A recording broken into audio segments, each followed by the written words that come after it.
ورحمة الله وبركاته.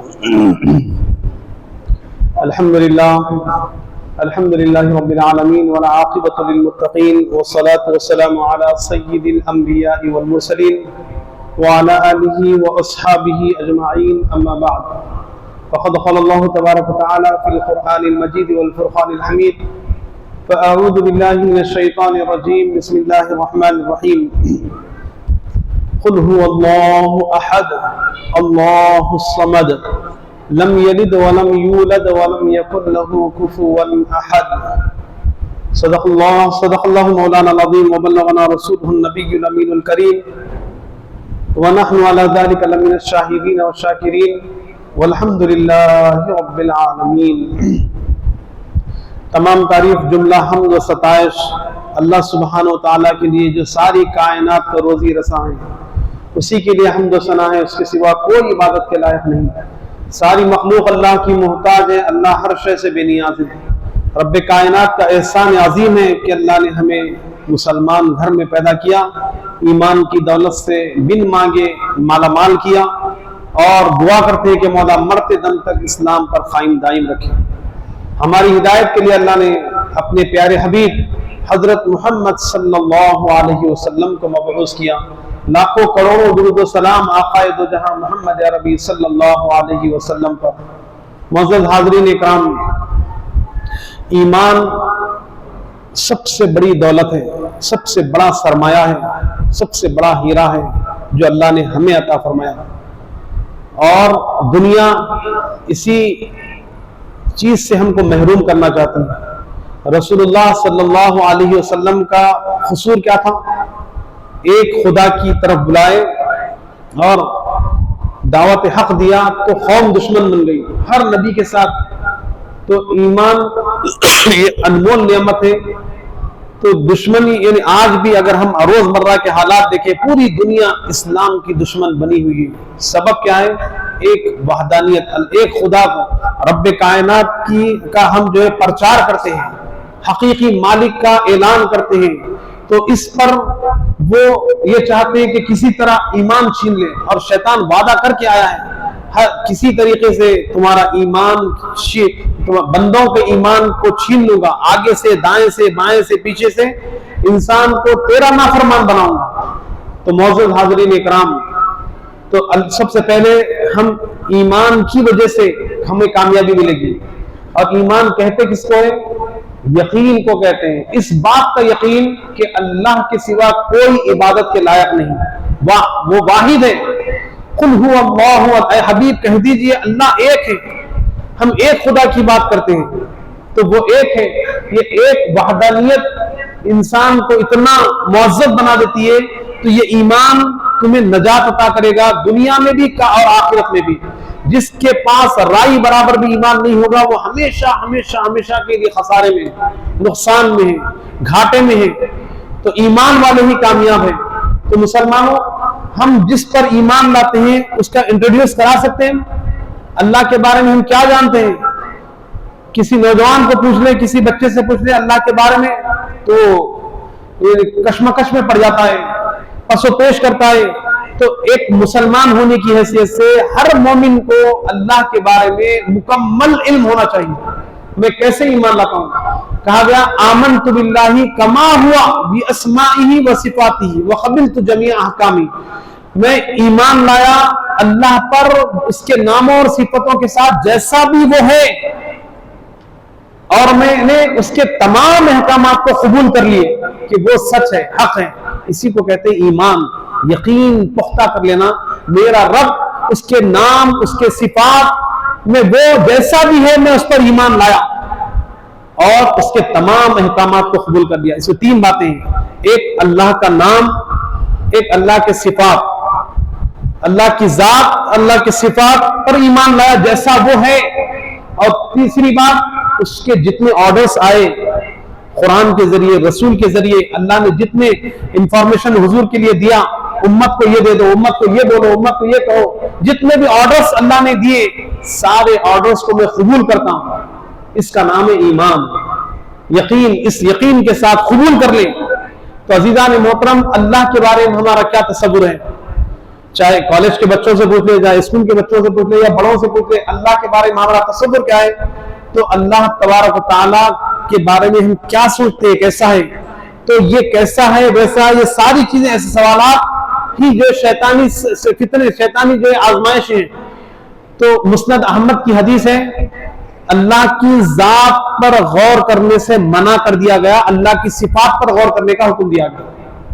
جیسے دیگر مذہبوں میں مورتی رکھ دی، یہ ہے خدا، سانپ کو دیکھ لیے یہ ہے خدا، فلاں جانور کو دیکھ لیے یہ خدا، عیسائیوں میں دیکھ لیے اسٹیچو لگا دیا وہ ہے خدا، فلاں مریم ہے، فلاں عیسیٰ ہے، یہ ہے اللہ کے، یعنی خداؤں کا تصور ان کے پاس حدود میں ہے، لیکن اللہ کے ذات کو ہم نہیں سمجھ سکتے، اس لیے کیونکہ اللہ سمتوں سے پاک ہے، اللہ حدود سے پاک ہے، اللہ جسم سے پاک ہے، اتنا ہے آنکھ بند کر اللہ کے بارے میں سوچنے سے منع کر دیا گیا، مت سوچو، تم نہیں جانتے اللہ کی ذات کو، ذات کے بارے میں، یعنی میں جیسا میرا سر یہاں سے لے کے میں یہاں تک ہوں، لینتھ میں اتنا ہوں، برتھ میں اتنا ہوں، اور میرا حجم اتنا ہے، آگے سے چاروں سمتوں سے میں ایسا ہوں، لیکن اللہ آپ میں نہیں جان سے جیسا بھی ہے وہ میں قبول کرتا ہوں، ایک طاقت ہے۔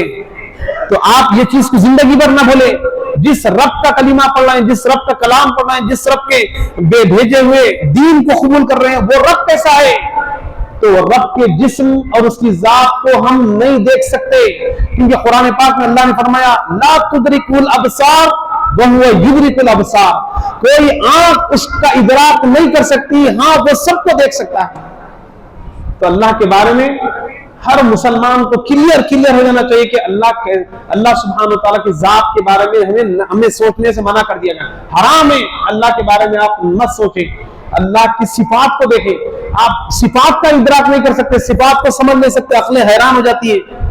آسمان کی طرف دیکھیں، اللہ نے 29ویں بارے میں فرمایا ایک بار دیکھیں پھر دیکھو، اللہ تعالیٰ پھر ایک بار دیکھو، بغیر کسی پلر کے، بغیر کسی کالم کے، کیسے ہوا میں اللہ نے لٹکا دیا، ہمیں کنکر کو ٹھہرا نہیں سکتے، ایک مکھی کو نہیں بنا سکتے، ایک مچھر کو تیار نہیں کر سکتے، جیسے اللہ نے جیسے جسم کے ساتھ اس کو پروان چڑھایا، اس کے آنکھ بھی ہے، اس کے ہاتھ بھی ہے، اس کے پر بھی ہے، وہ اس کے ہاتھ بھی ہے، پیر بھی ہے، اڑ بھی رہا ہے، ایک مچھر کو پیدا کرنے کی طاقت نہیں ہے، اس کے صفات کا یہ عالم ہے۔ پھر اللہ نے فرمایا خود اپنی ذات میں غور کرو، کیسے مشنری اللہ نے ہمارے پیٹ میں فٹ کر دیے، ہر آرگن ایک ایک کام کر رہا ہے، غذا تو ایک کھا رہے ہیں لیکن اندر کے ڈپارٹمنٹ کتنے الگ الگ ہیں، کوئی ناخن بنا رہا ہے، کوئی بال اگا رہا ہے، یعنی کوئی خون بنا رہا ہے، اسی طرح کوئی آکسیجن بنا رہا ہے، غذا تو کھا رہے ہیں، کتنے ڈپارٹمنٹ ہیں، اور اسی سے دودھ بن رہا ہے، اسی سے خون بن رہا ہے، اسی سے فضلہ زندگی نکل رہی ہے۔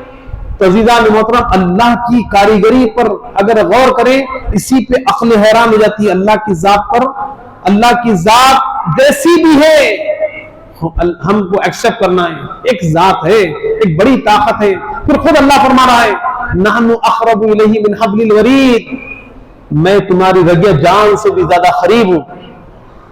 پھر دوسرے جگہ فرمایا وَهُوَ مَعَكُمْ أَيْنَمَا كُنْتُمْ، وہ تمہارے ساتھ ہے جہاں تم ہو۔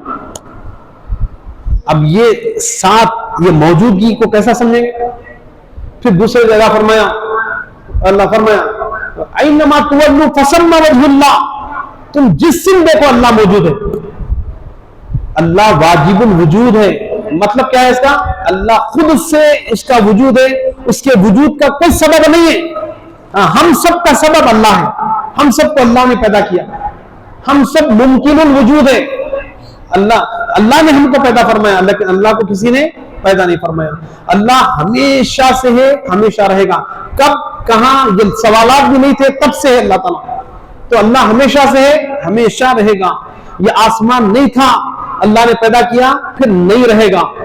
یہ زمین، آسمان، چاند، سورج، دریا، سمندر، یعنی چرند پرند، حیوانات، نباتات، ہر شے نہیں تھی، اللہ نے وجود دیا، پھر اللہ اس سے فنا کر دے گا۔ کل من علیہا فان ویبقى وجہ ربک ذو الجلال والاکرام، ایک ذات رہے گی، ہر چیز فنا ہو جائے گی، ایک ذات باقی رہے گی، وہ ذات باری تعالیٰ ہے۔ تو اللہ کے بارے میں اب اللہ فرما رہا ہے قریب ہے، اللہ فرما رہا ہے موجود ہے، جدھر دیکھو موجود ہے، اس کا مطلب یہ ہے کہ جسم سے نہیں، اللہ علم اور قدرت کے اعتبار سے اللہ ہر جگہ ہے. ذہن نشین کر لیجئے عقیدہ, اللہ جسم سے موجود نہیں ہے, اتنا ہے اتنا ہے, یہ تصور نکال دیجئے ذہن سے. ہاں اللہ نے وعدہ کیا جنت میں مومنین کو اللہ اپنا دیدار کرائے گا, اور جنت کی سب سے بڑی نعمت دیدار الہی ہوگا, اللہ سبحانہ و تعالیٰ کا دیدار ہوگا. اب اللہ تو تصور ذہن سے نکال لیں, آنکھ بند کر اللہ کا مخاطبہ کرنا, یہ بس یہ تصور کرے, ہاتھ رکعت باندھے, میرا رب میرے سامنے ہے, میرا رب مجھے دیکھ رہا ہے, وہ دیکھ رہا ہے ہماری طرح آنکھ نہیں ہے, وہ سن رہا ہے ہماری طرح کان نہیں, ہم محتاج ہے کان کے, کان بند کر دے تو ہم سن نہیں سکتے, آنکھ بند کر دے تو ہم دیکھ نہیں سکتے. اللہ کو ضرورت نہیں ہے, وہ دیکھتا ہے لیکن ہماری آنکھ در آنکھ کا محتاج نہیں ہے, وہ جہاں چاہے تصرف کر سکتا ہے, اس کو کسی چیز کی ضرورت نہیں ہے. اللہ نے فرمایا کن فیکون, ہو جا, ہو جاتی ہے وہ چیز. اللہ سبحانہ و تعالیٰ اتنی قدرت والا ہے. تو اللہ تعالیٰ کی وجود کا مطلب کیا ہے؟ علم کے اعتبار سے, قدرت کے اعتبار سے ہر جگہ ہے اللہ, جسم کے اعتبار سے نہیں. واجب الوجود ہے, ہم ممکن الوجود ہے, وہ واجب ہے, وہ ہم ممکن ہے. تو اللہ ہم جس رب کو مانتے ہیں اس کے بارے میں ہم انٹروڈیوس نہ کریں تو ہم سے بڑھ کے غافل کون ہے؟ ارے جس رب کی عبادت کر رہے ہیں, جس رب کا نام لے رہے ہیں, جس رب کی نماز پڑھ رہے ہیں, جس رب کے لیے روزہ رکھ رہے ہیں, اس رب کے بارے میں نہیں جانتے. اس رب و رب کے بارے میں یہ تصور کرے کما ہوا باسماء و صفاتی وقبلت جمیع احکامی, وہ جیسا بھی ہے میں قبول کرتا ہوں, اس کے سارے ناموں کو, اس کے سارے صفات ہیں. صفات کہتے ہیں مارنا, گلانا, پیدا کرنا, رزق دینا, یہ اللہ کے صفات ہیں. چونٹی کو بھی رزق اللہ دے رہا ہے, پتھر کے اندر کیڑا ہے, کہیں سے راستہ نہیں ہے لیکن پتھر میں بھی کیڑے کو اللہ رزق پہنچا رہا ہے. کیسا وہ رزاق ہے, کیسا وہ رزاق ہے. تو اس کے صفات پر عقلیں حیران ہو جاتی ہے. زمین ہے, ایک طرف سے جو ہے آپ مرچی کا پودا لگا دیں, اسی کے بالکل بازو گنے کا پودا لگا دیں, ایک طرف سے شکر نکل رہی ہے, ایک طرف سے مرچی تیز دھار نکل رہی ہے. پھر زمین کا, مٹی کا, تو یعنی تھوڑا سا مٹی کی چپٹی لے کر چک کر دیکھ لیں کیا مزہ ہے. کیسے اللہ نے قدرت پیدا کیا, کیسے اس کے کرشمے ہیں. مٹی کا کوئی مزہ نہیں ہے لیکن ادھر شکر نکل رہی ہے, ادھر مرچی نکل رہی ہے. یہ شان والا رب ہے.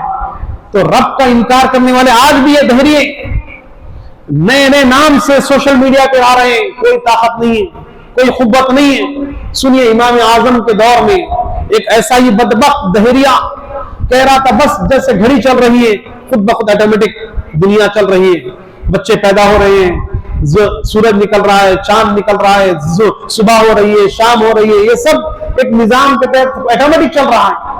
خدا کا انکار, خدا نہیں ہے. تو لوگوں نے جواب دیا ارے نادان, سن اللہ کہتا ہے قل هو اللہ احد. اس نے کہا میں قرآن کو نہیں مانتا, یہ تمہاری لکھی ہوئی کتاب ہے, مجھے دلیل بتاؤ, عقلی دلیل بتاؤ. دیکھو میں ہوں, میرا باپ ہے, میری ماں ہے, میں اس سے ہوا, وہ اس کے باپ سے ہوا, وہ اس کے باپ سے ہوا, بتاؤ خدا ہے تو کہاں پر ہے بتاؤ. ایسے سوالات لوگ عاجز آ گئے. آخر یہ سر پھرے کو بتائیں تو کیسے بتائیں. اور نوجوان جلدی اس پر لپکتے ہیں, ارے کوئی جواب نہیں دے سک رہے, کوئی جواب نہیں دے سک رہے, فوراً جو گمراہ ہوتے جا رہے ہیں, گمراہ ہوتے جا رہے ہیں. اس زمانے میں امام اعظم ابو حنیفہ رحمۃ اللہ علیہ قربان جائے ان کے عقل و فراست پر. احسان امام اعظم ابو حنیفہ نعمان بن ثابت کا کہ دین کے لیے کتنی آسانیاں پیدا فرمائی, فقہ کا پورا نظام آپ نے مرتب کیا, دین کو سمجھانے کے لیے کیسے کتابیں آپ نے مرتب کی, اور کیسے شاگردوں کو آپ نے پیدا فرمایا. بیت المقدس کی یعنی کامیابی کے لیے اس کو فتح کرنے میں آپ کے شاگرد سب سے زیادہ موجود تھے. عزیزان محترم, تو امام اعظم تیار ہوئے اس کا جواب دینے کے لیے. تو باضابطہ ایک جو ہے ڈیبیٹ کے لیے ایک بڑا موقع تیار کیا گیا, ایک جگہ مقرر کی گئی, وقت مقرر کیا گیا, فلاں ڈیٹ پر فلاں وقت مسلمانوں کی طرف سے نعمان بن ثابت اس نوجوان اس دہریے کا جواب دینے کے لیے آ رہے ہیں. بڑا جمع غفیر لوگوں کا ازدحام ہو گیا, لوگ جمع ہو گئے, وقت پہ مقررات پر سب آ گئے. امام اعظم حاضر نہیں ہوئے. اب لوگ انتظار کر رہے ہیں, کافی دیر ہو گیا. اب وہ بڑبڑا رہا ہے کہ دیکھو جواب نہ دے سکنے کی وجہ سے منہ چھپا کر گھر میں بیٹھ گئے ہوں گے, فلاں فلاں فلاں کہنے لگا. لوگ بے انتظار میں یہ کہہ رہے ہیں. اسی اسنا میں امام اعظم تشریف لائے. سیرت کی پوری کتابوں میں یہ لکھا ہے.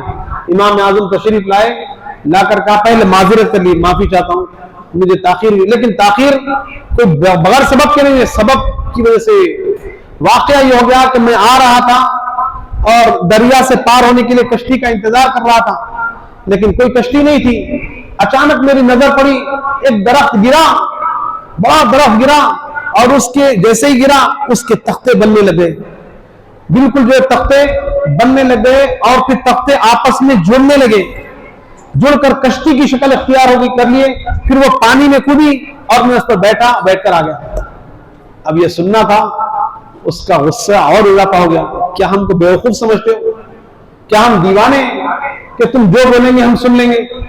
چلو درخت گرا مان لیتے, درخت کے برابر تختے کٹنا, اس کے چکلے بننا, پھر اس کے آپس میں جو مل جانا, گویا کہ پورے کارپینٹر کا کام آٹومیٹک ہو گیا. پھر کشتی بن گئی, کشتی کی شکل بن گئی, اور پھر کشتی آ گئی.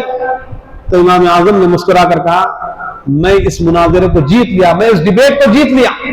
تم کہتے ہو کہ اچانک یہ نہیں ہوتا, جب تک بنانے والا نہ بنائے نہیں ہوتا. میں بھی یہی کہتا ہوں کہ نادان, یہ سورج خود اپنے سے نہیں نکلتا, یہ چاند خود بخود ظاہر نہیں ہوتا, یہ تارے یوں ہی چمک نہیں چمک, اس کے اندر چمک پیدا نہیں ہوتی, یہ موسم یوں ہی تبدیل نہیں ہو جاتے. ایک بڑی طاقت ہے اس کے پیچھے. وہ جب چاہتا ہے بارش برساتا ہے, جب چاہتا ہے لوگوں کو بارش سے محروم کر دیتا ہے.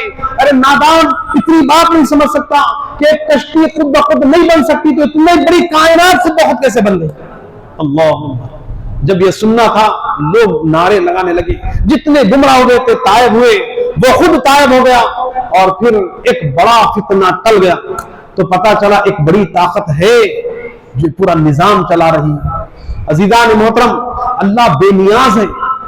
فرمایا قل هو اللہ اللہ الصمد, اللہ بے نیاز ہے, ہم سب کی عبادت سے بے نیاز ہے. کوئی بھی ایک بندہ بھی جمعہ نہیں پڑا تو اللہ کو کیا فرق پڑنے والا ہے؟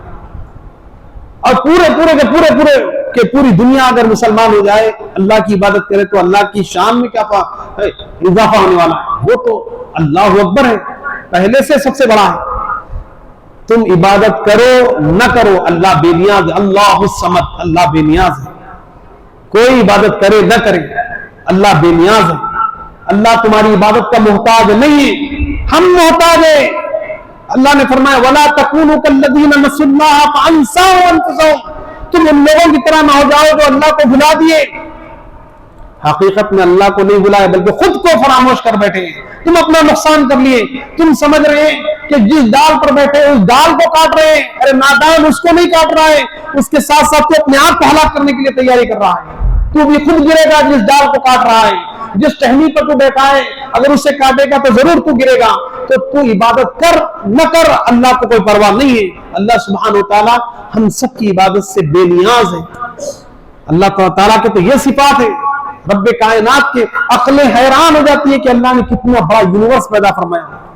ابھی تک سائنس وہاں تک نہیں پہنچی, آسمان کی یعنی حیت کو نہیں سمجھ سکی. ہم جو دیکھ رہے ہیں ہم سمجھ رہے ہیں آسمان ہے, یہ خلا ہے جو ہماری نگاہیں جا کر رک جا رہی ہے. اس کے اوپر ساتوں آسمان ہے, پھر اس کے بعد کتنے سیارے ہیں, یعنی کتنا بڑا نظام اللہ سبحانہ و تعالیٰ کا ہے. ہم یعنی بالکل یعنی محدود ہیں. اللہ کا کرم ہے. رحمتی وسعت کل شیء, اللہ نے فرمایا اللہ کی رحمت وسیع ہے. رب کائنات تم پر کرم کیا ہوا ہے. موسیٰ علیہ السلام نے ذہن میں سوال آیا کہ اللہ کو اونگ نہیں آتی ہوگی, اللہ سوتا نہیں ہے. قرآن پاک میں اللہ نے فرمایا لا تأخذہ سینۃ ولا نوم, اللہ کو نہ اونگ آتی ہے نہ اللہ سوتا ہے. موسیٰ علیہ السلام کو آزمائش کے لیے اللہ نے حکم فرمایا اے موسیٰ اپنے ہاتھ میں 2 فانوس 2 شیشے لے لو, خبردار اسے تھامے رہنا, تھامے رہنا. تو موسیٰ علیہ السلام اللہ کا حکم ہے لے کر ٹھہرے ہوئے. ایک دن گزر گیا, دوسرا دن گزر رہا ہے, نیند کا ایک جھونکا آیا, دونوں ہاتھ ملے, سارا شیشہ چکنا چور ہو گیا. اللہ نے حکم فرمایا اے موسیٰ اس فانوس کو میں نے حفاظت سے سنبھالنے کا حکم دیا, تم 2 دن میں سنبھال سکے. اگر اللہ کو نیند اور اونگ آ جائے, جس کے ہاتھ میں زمین و آسمان ہے, تو اس زمین و آسمان کا عالم کیا ہوگا؟ اللہ سبحانہ و تعالی نیند سے، اونگ سے، کھانے پینے سے، بیوی بچوں سے اور موت سے، ہر شے سے اللہ پاک ہے، بے نیاز ہے، ہمیشہ سے ہے، ہمیشہ رہے گا۔ تو سمجھ رہے ہم اگر مسجد میں آئے تو اللہ نے ہمیں توفیق دیا، اللہ نے ہمیں انویٹیشن دیا اور آنے کی توفیق ملی، یہ اللہ کا احسان ہے، شکر بجا لائیے۔ کتنے بد نصیب ہے جس کو جمعہ بھی نصیب نہیں ہوتا، وہ سمجھ رہا میں بزی ہوں، میں مصروف ہوں، بزنس بڑا ہے، کاروبار میں مصروف ہوں۔ ارے نادان، تو اتنا بد نصیب ہے کہ اللہ اپنے دربار میں تمہیں ٹھہرانا ہی نہیں چاہتا، اپنا مہمان بنانا ہی نہیں چاہتا، اتنا تو حقیر ہے۔ تو سن لے، اگر تجھے 5 وقت کی نماز کا توفیق مل رہی ہے تو سمجھ لے خوش نصیب ہے تو، اللہ نے تجھے اپنا مہمان بنایا۔ کسی M L A M P کی اگر دعوت مل جائے تو آدمی فخر سے کہتا ہے، فوٹوز کھنچوا کر جو شیئر کرتا ہے کہ میں فلاں ایم پی کے گھر پر دعوت میں مجھے بلایا گیا۔ ارے نادان، اس سے بڑی دعوت کیا ہو سکتی ہے؟ 5 وقت اللہ دعوت دے رہا ہے، مؤذن کے ذریعے اعلان کر رہا ہے، آؤ کامیابی کی طرف، آؤ نماز کی طرف، اللہ دعوت دے رہا ہے، وہ میزبان ہے، ہم مہمان بن کے آ رہے ہیں۔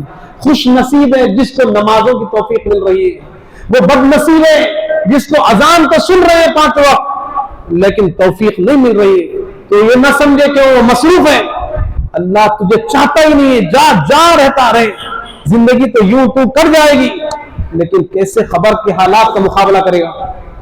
نماز کا سوال پہلے ہوگا، کیا جواب بن پڑے گا؟ تو عزیزان محترم، اللہ نے نعمت دے رکھی ہے، اللہ سبحانہ وتعالیٰ بے نیاز ہے، اس کے صفات کو ہم نہیں سمجھ سکتے، اس کی ذات کو کب سمجھیں گے؟ خوش نصیب ہے مسلمان گھر میں پیدا ہوئے۔ عزیزان محترم، یہی ہے دشمنوں کو جو یہ چل ہے، ہمارے دل میں ایمان ہے۔ آج ایمان اتنا، یعنی ہمارے خصوصاً ملک میں، ہمارے ملک میں اتنی تنگ نظری ہے کہ کل یا پرسوں کا واقعہ آپ نے دیکھا ہوگا کہ ایک مسلم عورت کھانا بانٹا جا رہا ہے، کھانا لینے کے لیے ٹھہری ہوئی ہے، اسے کہتے ہیں فلاں کلمہ بول تو تجھے دیا جائے۔ ارے نادان، کتنا گھٹیا ہو گئے، تم ہم سے شرک بلوانا چاہتے، ہم اس کی جے کریں جس کا تصور ہی نہیں ہے، ہم اس کو خدا مانے جس کا جو یعنی اللہ کسی کا کوئی خدا نہیں ہے، ہمارا ایمان ہے، ہمارا فیت ہے، اللہ کسی کا کوئی عبادت کے لائق نہیں، ہم غیر کو اس کے ساتھ شریک کیسے کریں گے؟ تو دشمن قوم یہود نصارہ کفار مشرکین یہ چاہتے ہیں کہ تم اپنے ایمان سے دستبردار ہو جاؤ اور پھر شرک اور کفر کلمہ کہہ کر اس دائرے اسلام سے نکل جاؤ۔ ارے اسلام کی تعلیمات دیکھیے، اسلام کیا کہتا ہے، یہ پیغام ہماری ذمہ داری عام کرے۔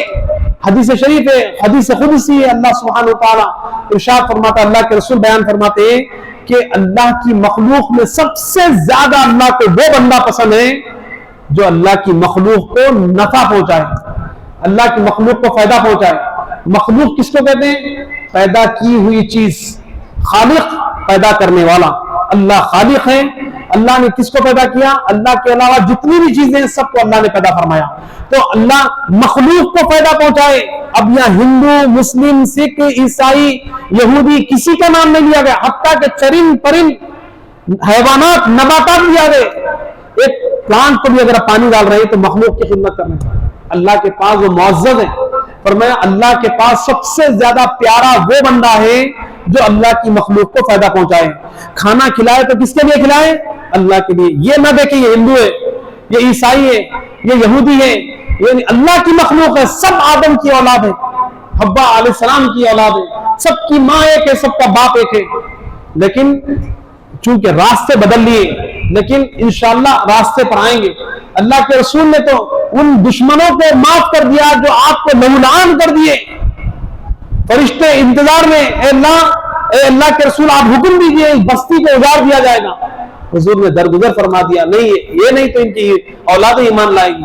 کیسے حضور کا کردار ہے اور کیسے اسلامی تعلیمات ہے، یہ اسلامی تعلیمات کو عام کرے۔ ہم تیرا میرا میں پڑے ہوئے ہیں، بھائی بھائی کے دشمن بنے ہوئے ہیں، دولت کے خاطر ایک دوسرے کے در پہ پڑے ہوئے۔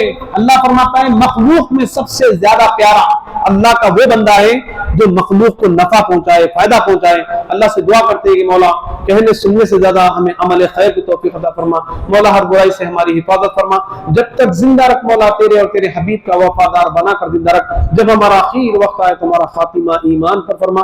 وصلی اللہ تعالی وسلم علی خیر خلقہ ونور عرشہ وعلی آلہ واصحابہ اجمعین، وآخر دعوانا والحمد للہ رب العالمین۔